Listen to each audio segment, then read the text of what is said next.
Today I'm gonna teach you how to make tuna noodle casserole.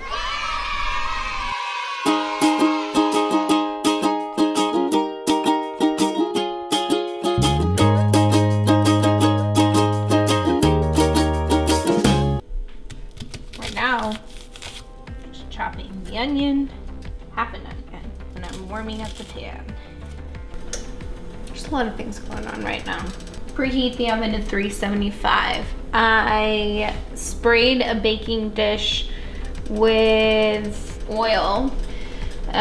In the meantime, I'm gonna throw a cup of frozen peas in the microwave for a couple minutes just to thaw those out. Putting a tablespoon of butter in the pan. Over here, I've got a pot of water to boil so I can get my noodles pre-cooked. Looks good. So I'm gonna throw in my onion. Gonna hit it with a little bit of salt and pepper. And then we'll split these for about 5 minutes. While that cooks, take a peek at my peas. Look pretty good. We usually cut the mushrooms into a little larger chunks because it's going to first saute in the pan and then it's going to bake in the oven for a little bit. That way they don't turn into complete mush. Starting to already get a little brown and crispy. Next step, I'm gonna throw in 3 tablespoons of flour. This just acts as a thickening agent so it's not so watery once we add all of our liquids later.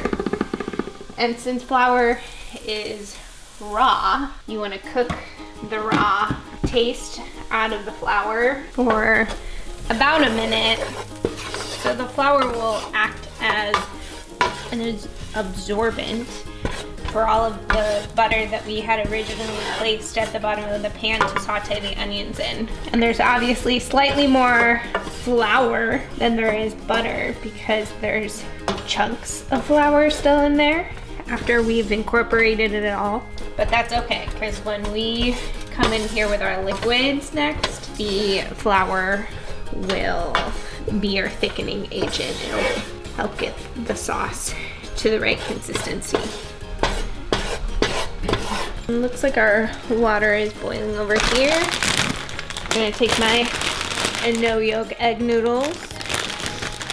And this is an 8-ounce package.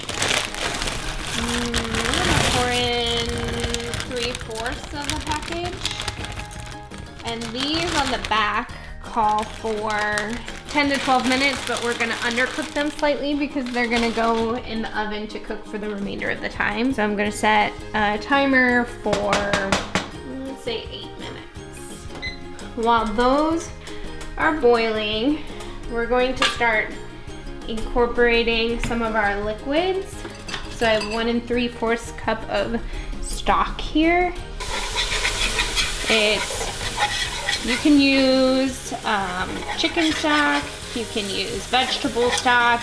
I suppose since this is a seafood dish, you can use seafood stock? I don't know. So I'm just whisking it in a little at a time. We're gonna add milk. So we're gonna add a cup of milk. I'll add this a little slower since this came straight from the fridge and it's still pretty cold. That way we don't get any lumps. We'll turn this up a little bit because we'll eventually need that to come to a boil. So I'll pour in about half. Give it a little whisk. Once that looks pretty good, we'll add the other half.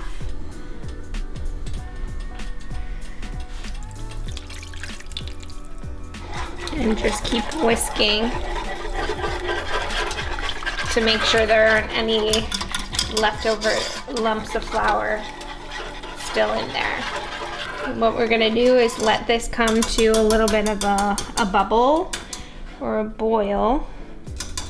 And then we're gonna throw in our veggies. I'm gonna give the noodles a stir right now. They have about 3 minutes left to cooking. After this comes to a boil, it's got some little bubbles in it right now. Then we'll add the mushrooms and the peas to this mixture and let those cook for a couple of minutes before we add the remainder of our ingredients. It looks great so far. I'm just adding a little bit more pepper. You can add seasoning as you go along. I'm an eyeball chef, so I hardly ever cook and measure.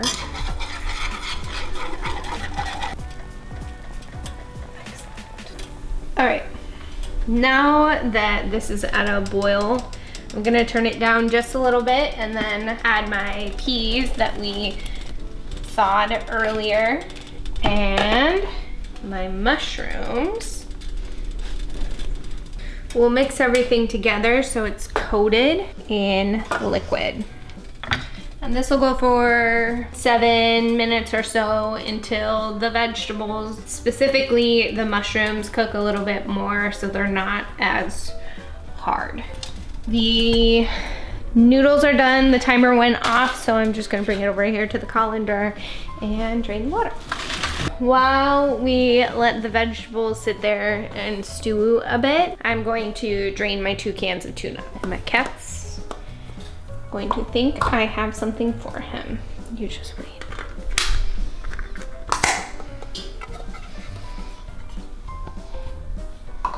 Right on cue. This calls for 2 5-ounce cans, and that's what we have here today. I'm gonna grab a block of cheese, Parmesan, a block of cheddar. I'm just gonna manually shred this cheese.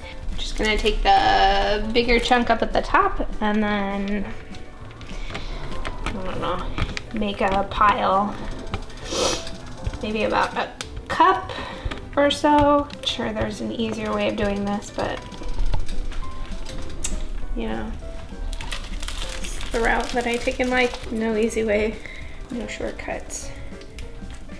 The next step is throwing in the cans of tuna, and what we'll do is, it's kind of solid right now, but that's okay. We'll throw it in anyways. I'm gonna go in there with my whisk. It will be a little easier. Give it a good stir. I'm going to dump in the cheese, and then I will also add my nudes. I'm just gonna mix and incorporate everything until the cheese melts and the noodles are covered in the sauce and the vegetables and the tuna. Then what we're gonna do is we're just going to transfer this mixture to the 9x12 baking dish that I have sprayed over here. And then we're gonna top it with a little more cheese, because cheese. Oh, look at that. Make sure there's kind of an even layer of everything. We're gonna take our breadcrumbs, our Parmesan breadcrumbs. These are panko, so they're chunkier. And then we're gonna sprinkle that evenly over the top, I guess to your discretion. So breadcrumbs down.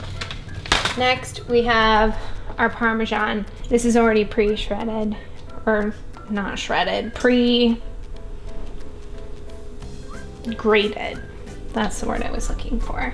And we're just gonna sprinkle this over the top too. This is going to create a nice little crust for us in the oven when we stick it in there.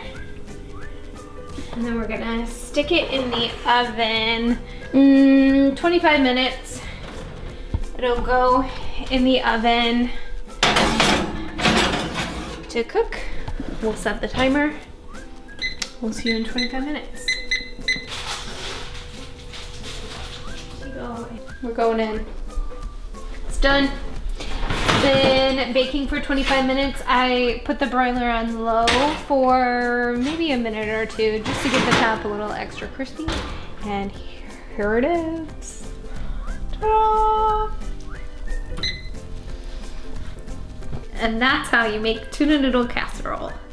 Thanks for watching.